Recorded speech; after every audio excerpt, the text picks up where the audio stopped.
Hello everyone, welcome back to the Parent Corner channel. I'm Teresa Brown, a licensed therapist who works with children and families in Houston, Texas. I'm the director and owner of the Attachment and Trauma Center here in Sugar Land. We work with lots of families about a lot of topics, but one question we get asked a great deal of the time is, how do I help my child who has ADHD? First, let me say that ADHD is a challenge that does not respond to traditional parenting. You cannot believe that your child is able to control this. It can be very different in each child. Some children have very severe ADHD, and that takes even more patience.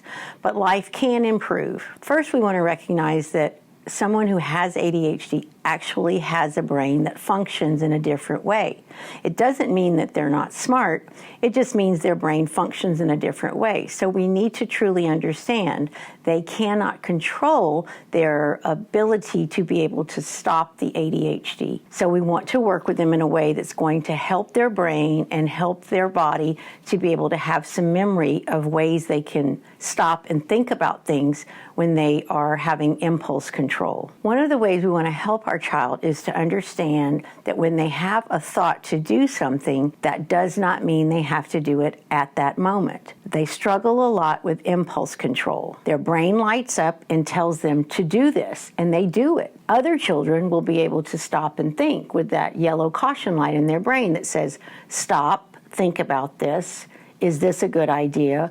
Would my parents be upset? Is it going to hurt someone? Is it going to hurt me? Children with ADHD don't have that yellow caution light in their brain, so they just react to the impulse that pops into their brain.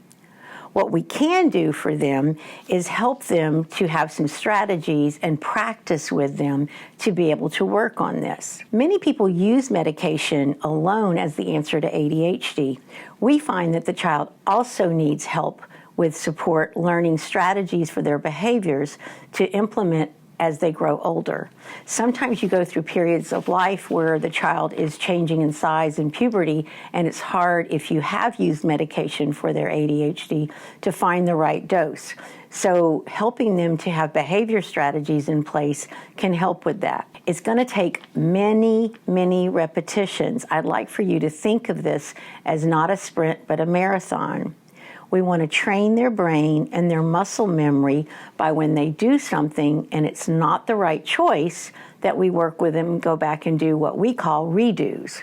So you provide the child with an opportunity to be in the same situation again, but this time they're going to control the impulse and stop and think about, is this the right thing for me to do?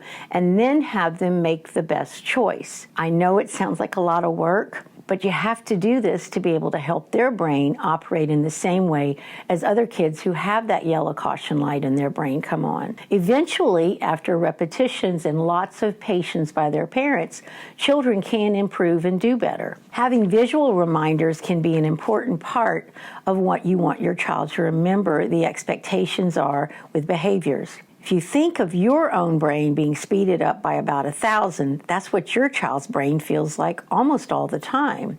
So if they've got a visual reminder to be able to go over and look at a simple one, don't add too many things to it, that they can look at and have some success, then they're going to be more on board with practicing these strategies.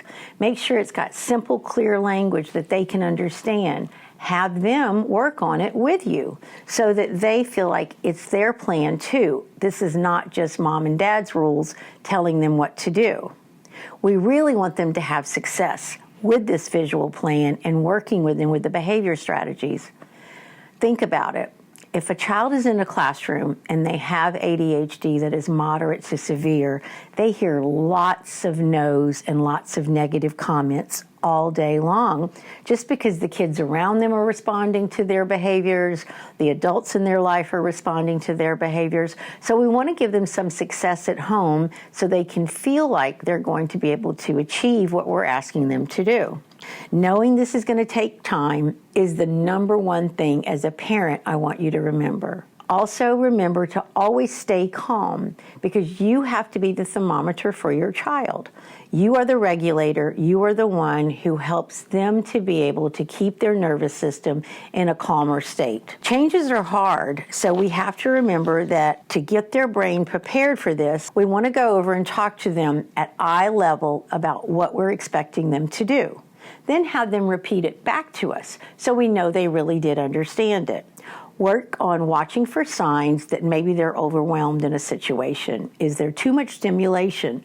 When a child already has a brain that's going 1,000 miles an hour and you go into a setting that has lots of sensory overload, lots of lights, lots of sounds, lots of kids, lots of action, they're going to have a very hard time keeping focus and making sure they're making good choices and controlling their impulse.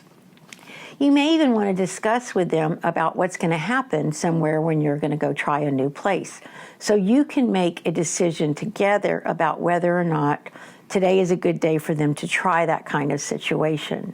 Remind them that you can do it again on another day, or maybe try it for a much shorter time and see how they do. We don't want your child to constantly have situations where they go places and try to do things and it ends in a problem with them having a meltdown or becoming too aggressive toward other children.